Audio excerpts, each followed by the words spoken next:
Tele de Querétaro. La entrevista Radar News.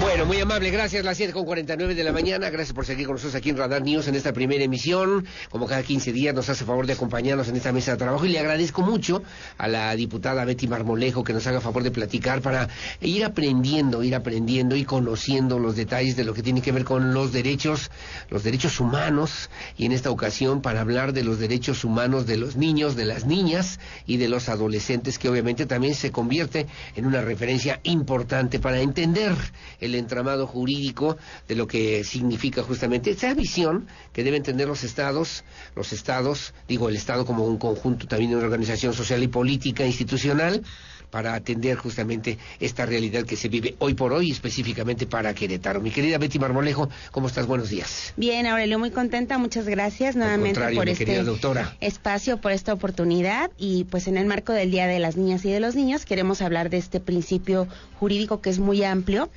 con un enfoque de derechos humanos, que son los derechos de las niñas, los niños y los adolescentes, como bien nos señalas. ¿Qué debemos saber? ¿Qué debemos conocer? ¿Qué nos tiene que quedar claro para que quienes nos hacen favor de escucharnos entendamos, conozcamos, aprendamos de lo que hoy por hoy son los derechos de las niñas y de los niños? Sí, voy a hablar de conceptos muy básicos. Sí. En primera instancia, pues son niñas y niños los menores de 12 años, de los 0 a los 12 años, y son adolescentes aquellas personas de 12 años cumplidos a 18. Estas son la población a la que nos vamos a estar refiriendo en esta ocasión.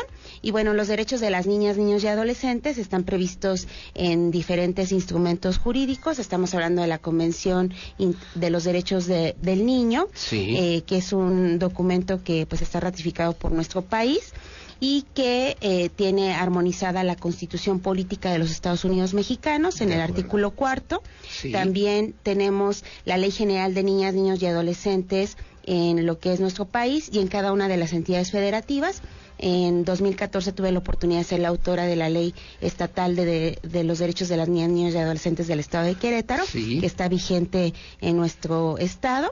Y bueno, estos derechos son todos los que tenemos las personas de manera general. Sin embargo, tienen algunas adaptaciones en la aplicación de acuerdo a la edad. Correcto. Porque la intención de esta convención y de estos tratados que hablan de los derechos de las niñas y los niños como sujetos de derechos señalan que se tienen que adaptar de acuerdo a la etapa de la vida, a la edad, claro, y pues obviamente a la condición que se tiene. ¿Por qué? Porque los niños pues nacen y dependen en una primera etapa de los adultos, claro, pero conforme van creciendo pues van adquiriendo la posibilidad también de conocer, de solicitar, incluso de opinar sobre los derechos que tienen. Y yo lo recuerdo perfectamente bien en 2014, como tú hacías también el planteamiento y el señalamiento de lo que hoy por hoy tiene que ver con Querétaro y estos derechos humanos, pero señalando, ¿no?, que los niños, pues, es el valor más importante de la sociedad, que debemos aprender a cuidarlos, a protegerlos, a respetarlos, y que institucionalmente también trabajemos en este mismo entorno, en este mismo sentido, considerando la relevancia que tienen las y los niños, por lo menos, yo digo, a Querétaro a nivel nacional y se supone que a nivel internacional, mi querida Betty Marmolejo. Así es, tenemos un principio jurídico que se conoce como el interés superior de la niñez, sí, y que pues tiene 5 elementos fundamentales para que podamos entender de qué se trata. En primera instancia, considera a las niñas y a los niños y adolescentes como prioridad en las acciones y decisiones, exacto, de todas las autoridades y también del sector privado. Esto es importante que lo tengamos claro. De acuerdo, sí, claro. Por otro lado, contrapone una visión adultocéntrica, es decir, todo lo que pensamos los adultos, porque tenemos que tomar en cuenta la opinión de las niñas y de los niños. Esto quiere decir que todas las decisiones que tomemos sean las que que de forma mayor favorezcan a los niños en sus derechos. Sí, correcto. Tercero. Otra es la obligación, obviamente, de los gobiernos, como te lo comentaba, sí, de disponer de los recursos económicos y materiales suficientes, siempre tomando en cuenta el impacto que se pueda tener de esta población en la toma de decisiones. Por otro lado, disponer en los casos que haya medio, que haya de por medio un riesgo físico o emocional de niñas, niños y adolescentes, la decisión que mayor convenga para protegerlos y garantizar su desarrollo integral. Y el elemento 5 es que reafirma que las niñas, los niños y los adolescentes son titulares de derechos, es decir, son personas, son seres humanos. Son sujetos, ¿no? Igual que todos los demás. Son sujetos de derechos y obviamente que también tenemos que tomarlos en cuenta. Me llama la atención y me gusta, y justamente yo siempre lo he reconocido contigo, mi querida Betty Marmolejo, porque tú has sido promotora de esta situación. Así como hablamos de la equidad de género, así como hablamos de instrumentos y de conceptos incluso que socialmente se pueden incorporar a la industria, acá tendríamos que pensar, imaginar cómo tendría que ser un mundo mejor para los niños en las instancias públicas y también en las instancias privadas, y pensaba yo incluso a nivel familiar, ¿no? Cuando pensemos nosotros en una estructura social importante como la familia, y que pensemos en cómo están los niños, las niñas, los adolescentes desarrollándose para que puedan incorporarse, para que puedan integrarse a un mundo cada vez más competitivo, a un mundo más complicado, a un mundo más difícil, a un mundo mejor, pues, para todos, ¿no? Así es, este principio, como te lo comentaba, involucra por supuesto a las autoridades, pero también a los particulares. ¿Por qué? Porque tenemos que tener una visión amplia de los derechos de los niños como sujetos de derechos. Soy muy insistente en esta parte, y pues también teniendo en cuenta los factores que pues pueden afectar el riesgo de la sociedad, del futuro y del presente, diría yo, que son las niñas y los niños, como es la transformación de las estructuras familiares, como es la globalización, el cambio climático, la digitalización, las migraciones, y bueno, ¿qué decimos de la pandemia del COVID-19? Sí, claro, que nos van generando también enseñanzas y que debemos considerar como principal punto de partida, que ese es el llamado para el día de hoy, justamente la visión, las necesidades, las demandas, las exigencias que puedan tener también las niñas y los niños y los adolescentes. ¿Cuáles podríamos mencionar como los derechos fundamentales y cuántos podríamos también considerar o contemplar que también atiende nuestra propia Constitución de los derechos de las niñas y los niños, mi querida Betty Marmolejo?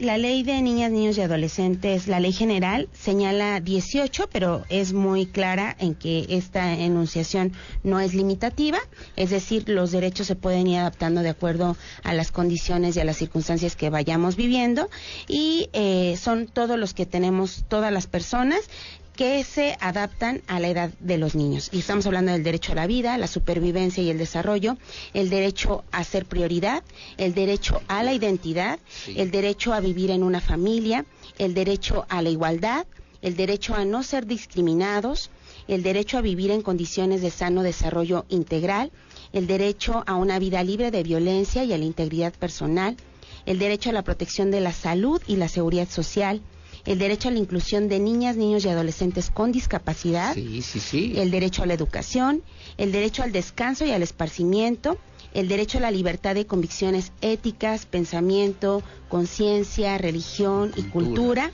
el derecho a la libertad de expresión y de acceso a la información, el derecho a la participación. Ahorita estamos teniendo ejercicios muy interesantes en el gobierno, tanto ejecutivo, legislativo y judicial, porque los niños tienen que ser tomados en cuenta, y felicito en este sentido a los institutos electorales y a la Secretaría de Educación que nos permiten desarrollar estas actividades. Claro. El desarrollo, el derecho a la asociación y a la reunión, el derecho a la seguridad jurídica y el debido proceso, los derechos de las niñas, niños y adolescentes en situación de migración, y los derechos a las tecnologías. A las tecnologías de la información y comunicación, así como también a los servicios de radiodifusión y telecomunicaciones, incluido el de banda ancha o internet, que se vuelve, como tú bien dices, derechos de todos, pero particularmente ahora en este objetivo a propósito del Día del Niño, justamente en este mismo sector de la población que también son derechos y que tenemos que reconocer, mi querida Betty Marmolejo. Así es, y bueno, también la normatividad internacional y la que tenemos en nuestro país señala pues que debe de haber organismos que nos permitan dar un seguimiento a garantizar estos derechos de niñas y niños, y me quiero referir, aprovechando el espacio, por favor, claro. Aurelio, a lo que es CIPINA, que es este sistema de protección de niñas, niños y adolescentes,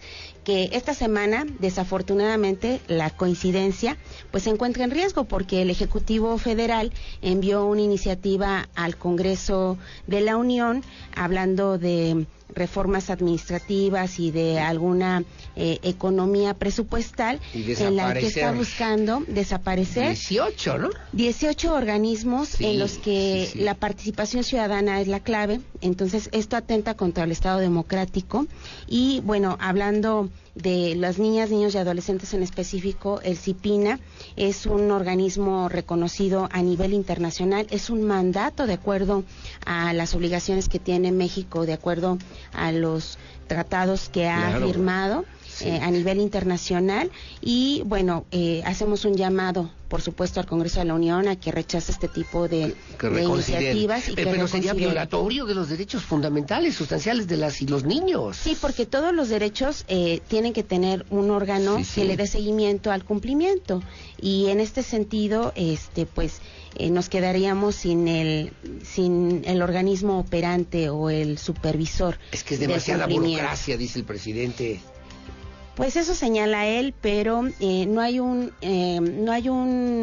documento que justifique esta reducción.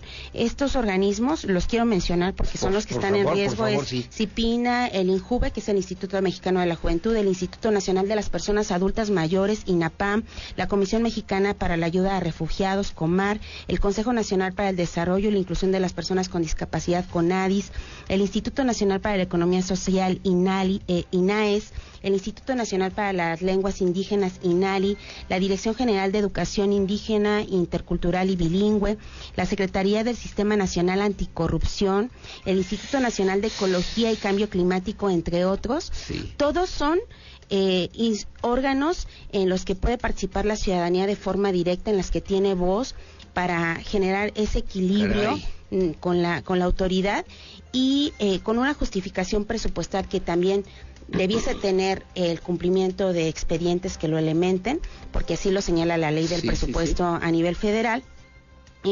Lo están buscando desaparecer sin razón alguna. Entonces, hacemos un llamado, por supuesto, a los legisladores federales y a ser congruentes. En el caso del Estado de Querétaro, por supuesto que si llegara a darse alguna reforma en este sentido, estaríamos trabajando con la sociedad civil organizada para defender nuestras instituciones. ¿Cómo lo tenemos que hacer? Porque ha dicho el gobierno que no tienen propósito claro y definido y que por eso, además del presupuesto, habrá que desaparecerlo. ¿Para qué? ¿Vamos a inventar un nuevo país? ¿Vamos a inventar otra vez nuevas instituciones? Hoy hablábamos del INSABI, por cierto, ¿no? Que crearon o se creó en este gobierno de la Cuarta Transformación y hoy dicen, pues no funcionó, recursos, dinero, esfuerzos, 4 años perdidos y desperdiciados, y regreso al tema, porque sería desaparecer estas 18 entidades públicas y imaginar un mundo que tendría que ser, no sé si de una sola forma, de un solo color, de un solo partido, o cómo tendría que ser, mi querida. Y es un mensaje muy incongruente, Aurelio, y lo digo con esa firmeza porque estos institutos, estos organismos autónomos en los que tienen la participación los ciudadanos, son los garantes justamente de los derechos humanos de todas y todos. Han sido impulsados mayoritariamente por la ciudadanía y creo que es un llamado también a que todos salgamos a defender a nuestras instituciones. Que no desaparezcan. Hablabas tú del Sistema Nacional de Protección de Niñas, Niños y Adolescentes, CIPINA, que obviamente es una parte fundamental para cuidar, atender, respetar los derechos de las niñas y los niños en nuestro país. Betty Marmolejo, ¿dónde te encontramos? ¿Dónde te seguimos? Beatriz Marmolejo Rojas en Facebook, Betty Marmolejo en Instagram y en el 442-251-9100 en la Legislatura del Estado. Bueno, como siempre, gracias, Betty. Que tengas buen día. Muchas gracias. Mi querida doctora Beatriz Marmolejo Rojas, que nos hace favor también de acompañarnos, de ser colaboradora en este espacio informativo que yo agradezco y aprecio de manera importante. Gracias, Betty. Buenos días. Muchas gracias. Hacemos una pausa, su opinión siempre la más importante, 8 de la mañana con 3 minutos. De regreso voy a platicar aquí en cabina y además muy amable, gracias, con el licenciado Fernando Pantoja. Él es del Colegio de Estudios Científicos y Tecnológicos del Estado de Querétaro, del CECITEC, a propósito del examen único, pero también de la certificación para optimizar el servicio educativo en Querétaro. La pausa, regresamos enseguida con más.